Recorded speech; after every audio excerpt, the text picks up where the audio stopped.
এই মুহূর্তে দর্শক বন্ধুগণ আপনারা দেখছেন সবুজবঙ্গ নিউজ। এবার সরাসরি আমরা দেখতে পাচ্ছি যে বামেদের আগামী 20 তারিখে ব্রিগেড সমাবেশ হতে যাচ্ছে, আর সেখানেই কিন্তু ঘরের ছেলে ঘরেই ফিরতে পারে বলে এমনটাই সূত্র মারফত খবর। যা নিচুতলার ভোটারদের মধ্যে একটা উৎসবের মেজাজ কিন্তু আলাদা হতে পারে। যা সিপিআইএম এর পুনরায় ভোট কিন্তু যদি ফিরে আসে, অর্থাৎ বিজেপির ভোটটা সেই রকম যদি বামেদের দিকে যদি এগিয়ে আসে, তাহলে বামেদের জয় কিন্তু একটা গতিশীল বাড়তে পারে বা নিশ্চিত হতে পারে বলাই একটা কঠিন চ্যালেঞ্জের মুখে কিন্তু শাসক দল পড়তে পারে। কিন্তু বাংলাতে ধর্মীয় মেরুকরণের রাজনীতি নিয়ে বিজেপি বনাম তৃণমূলের মধ্যেই কটাক্ষ সুরে দিয়েছিলেন শতরূপ ঘোষ থেকে সায়ন ব্যানার্জি এবং বাম নেত্রী মীনাক্ষী মুখার্জিরা।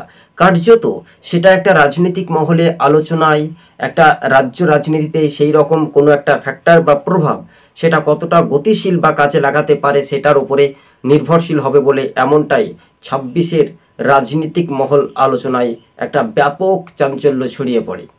তো সিপিআইএম এর জেলায় জেলায় যেভাবে সংগঠন বাড়ছে, সেই ভোটটা যদি ধরে রাখতে পারে, যদি কম করে 30% যদি ভোট পায় বামেরা, তাহলেও শাসক দলের হার কিন্তু নিশ্চিত হতে পারে।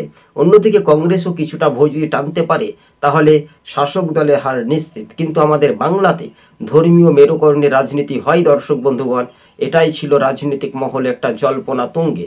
রীতিমতো আপনারা দেখতে পাচ্ছেন সবুজবঙ্গ নিউজ কিন্তু বামেদের যে ব্রিগেড সমাবেশ, আর সেই সমাবেশে আগামী যে 20 তারিখে যে একটা বড় একটা ঐতিহাসিক বার্তা আসতে পারে, কলকাতার রাজপথে অলিতে গলিতে যে জনঢল বা জনপ্লাবন, সেটাই নিয়ে রাজনৈতিক মহলে যে একটা গতিশীল, সেটাই নিয়ে একটা ব্যাপকভাবে রীতিমতো আলোচনায় ব্যাপক রাজনৈতিক মহলে জল্পনা তুঙ্গে। আজ এই পর্যন্ত সবুজবঙ্গ নিউজ, ধন্যবাদ। তো আরও একটি কথা বলি, হাজার হাজার ভোটার ফের কিন্তু 400 থেকে 500 ভোটার সিপিআইএমে গোপনে যোগ দিতে পারে বলে এমনটাই খবর, যেখানে বিজেপি বা তৃণমূল ভাঙতে পারে রাজনৈতিক মহলে জল্পনা সূত্র মারফত খবর। সিপিআইএম পার্টিতে